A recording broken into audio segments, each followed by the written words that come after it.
we can. Hey guys, it's me, an INFP. I'm here today to talk about the Enneagram. Alright, MBTI is more about the what of your behavior. It describes what you do and how you act like. Enneagram, for those of you not familiar of it, is the why behind your behavior. It's your motivation. Today I wanted to talk about different kinds of Enneagrams and INFPs. I really wanted to share this with you guys. This is a really cool app called Ennea app. You can find it on the App Store. It's free to download, and it's a really good resource if you're new to Enneagram or you just want like a quick guide when you're getting to know Enneagram or just to look it up. It has, you can see all the, there's 9 Enneagrams. It will have you take like a short test when you first download it, and you can just click on one of the numbers and it will show you so much information that is accurate, and I would highly recommend downloading it. Right now they have a deal where if you take the test, the Enneagram test in the app, and share it on like social media somewhere, you can unlock the full version for free. So you don't have to pay anything.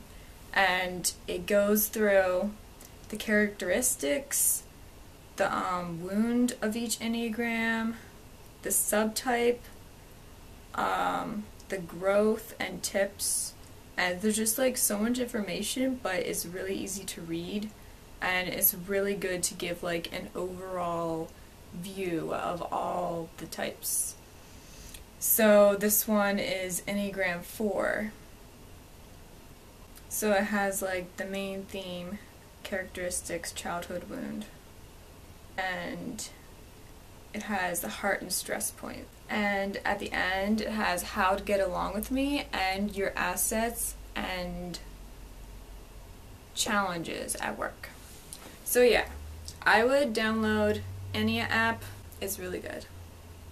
And it will really help you guys if you're just getting into it and you're not sure about it, or you just want more information about all the types. So I haven't used this in a while. I had it on my old iPod and I just downloaded it on my iPhone, so now I have it again. And I don't normally promote things on my channel, and I guess I am promoting this just because it's a really good resource. So today I wanted to talk about the most common Enneagrams in INFPs and the differences between them. The most common Enneagrams for INFPs are 4, 9, and 6. Others most commonly found in INFPs are also 1, 5, and 2. And I wrote a lot of notes on this a while ago, so I might be reading some of this just off the notes I've taken. Okay, so all INFPs share the cognitive functions, but our differences in behavior and motivations can be drastic. INFPs are individualistic, so some of us may be very different from other INFPs. Even within Enneagrams, different INFPs will be different. They may have the same core, but that doesn't mean that they are cookie cutouts. It doesn't mean they are cookie cutouts of each other. Instinctual variance, environments, and lifestyle all play a role.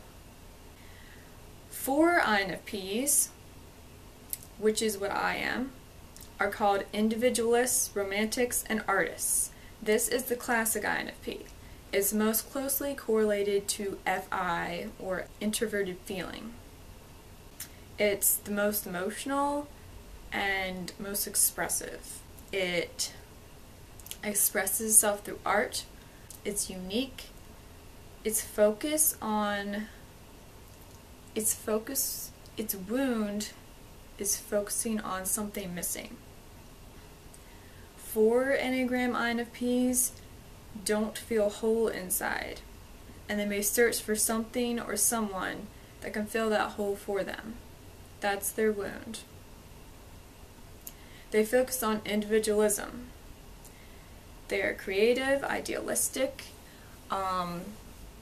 If we're stereotyping here, they may be more the tortured artist stereotype. 4s can be conflicted.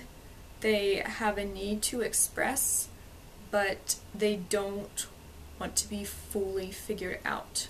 They want to feel understood, but they still want to feel unique. And that creates a push and pull.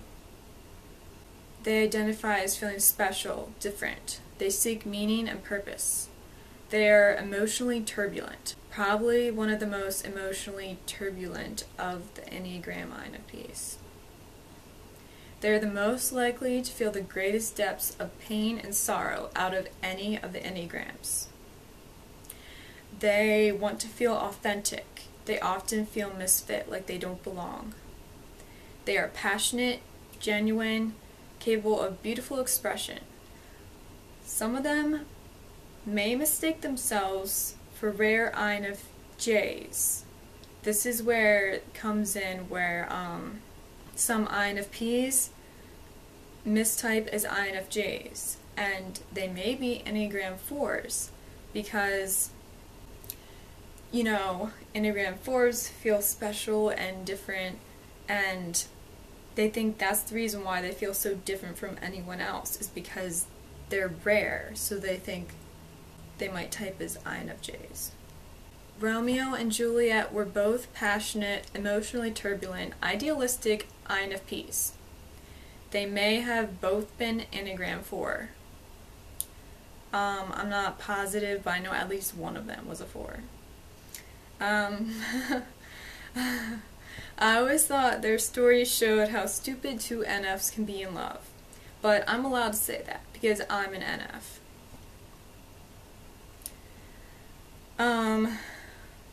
Yes, 4's basic fear is no identity or not being special.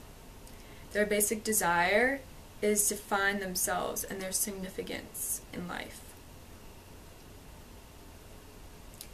There are 2 wings to the 4 Enneagram, 5 and 3. I am a 4-wing 5. 4-wing 5s are creative, idealistic, unique, special. That's their 4. Their 5 is their intellectualism. They're curious and they want knowledge.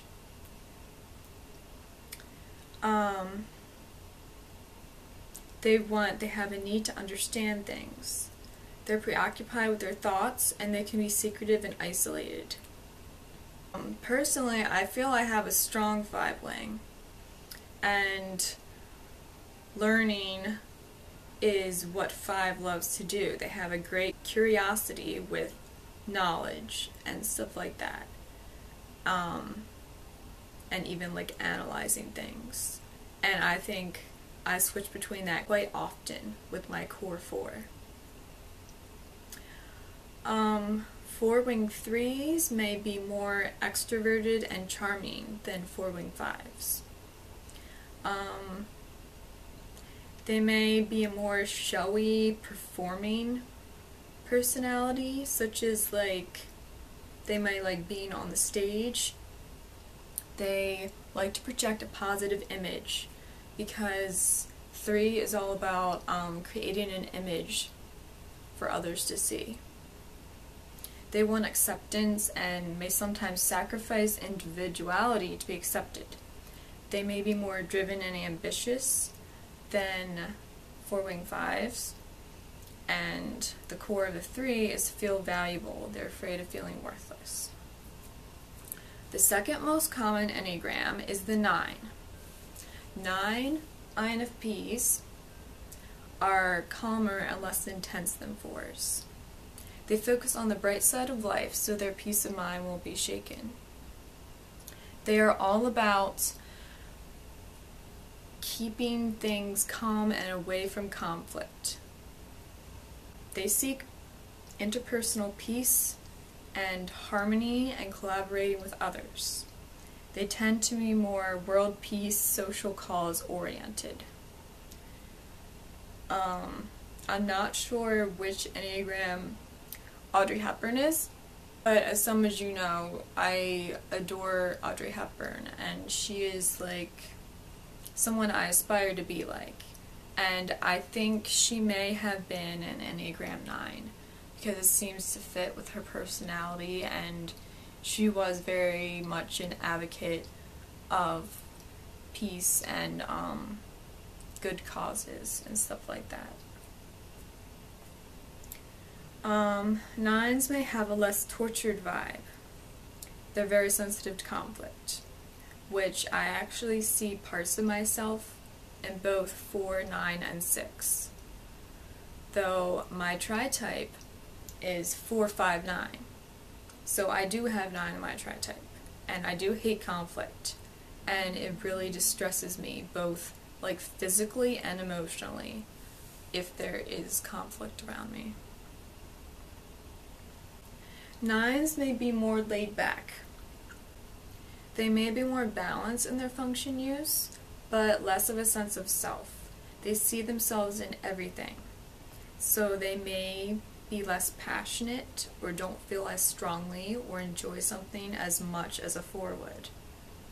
They may be slightly more apathetic.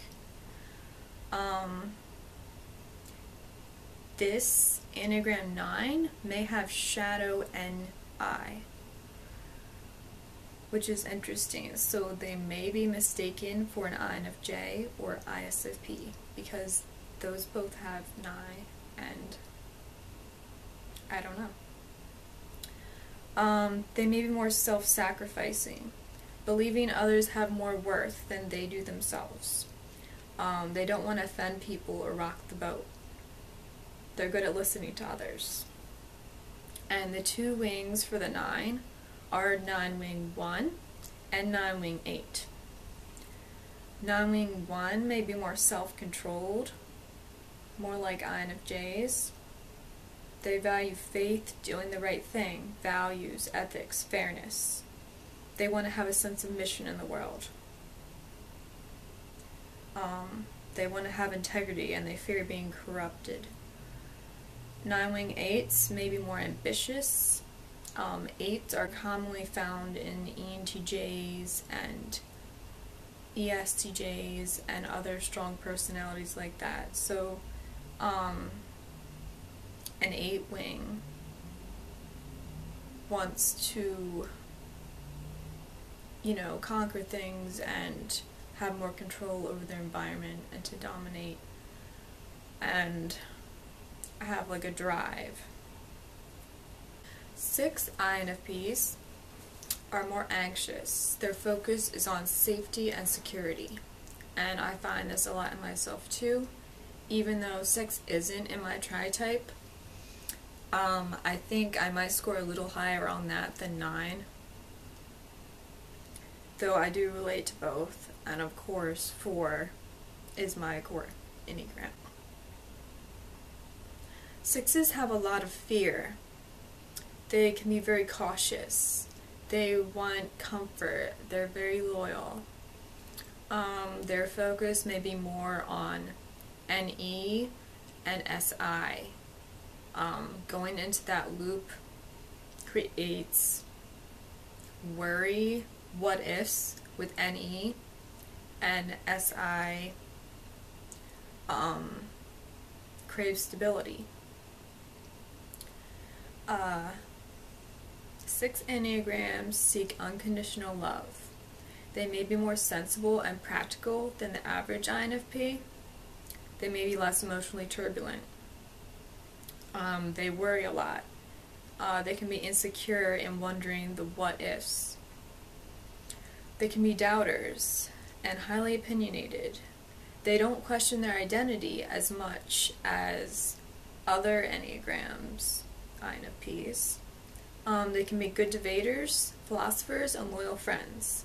They may be more like ISFJs on the surface.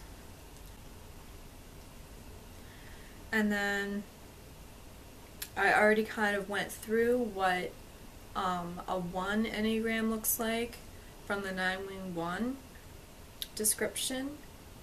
And these other more commonly known Enneagrams that INFPs are likely to be is Enneagram 5, which may look more like INTP. They may be detached into knowledge and learning how things work. They focus on intellectualism, like I said before, knowledge, data, learning, education. Their basic fear is being useless or helpless. And having 5 in my wing, I would say the basic fear is not being prepared and not knowing. So I guess that's part of the reason why there's like such a drive to learn, to know things, and to be prepared. And their basic desire is to be capable and competent. 2 Enneagrams. They like to take care of people as their identity. They identify with love, connection. They want to be needed. They like to help others and recognize their needs. They can be people-pleasing. They may flatter. They may be very self-sacrificing.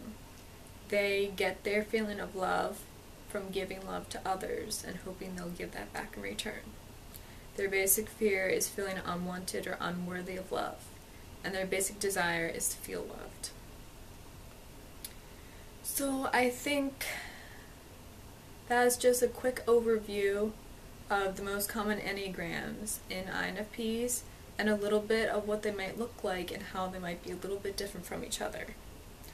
Of course, there is a lot more that I didn't put down and that I haven't explained, but if you have questions, there are a lot of good sites online that can explain it, or you could ask questions in the comments and I could try to help you, or you could download the Ennea app on the app site or the app store, and I think that probably has a lot of good store of information. And the test on there was pretty accurate too. I've taken it a couple times and it will tell you your most likely Enneagram along with, I think, your 2 second most likely. So I hope you enjoyed that video. I'm at my neighbor's house right now, so I don't know if you saw their cat in the background, but yeah, that was the neighbor's cat that I'm pet sitting for. So yeah, again, MBTI describes our behavior, and Enneagram assesses the motivation behind our behavior. And it's another piece of the puzzle alongside MBTI in building up a picture of your personality. So I think if you haven't gotten into Enneagram yet, I would suggest looking into it, and I hope you enjoy it because I find it rather fun reading about it. And I think that's it for tonight. Alright, see you guys.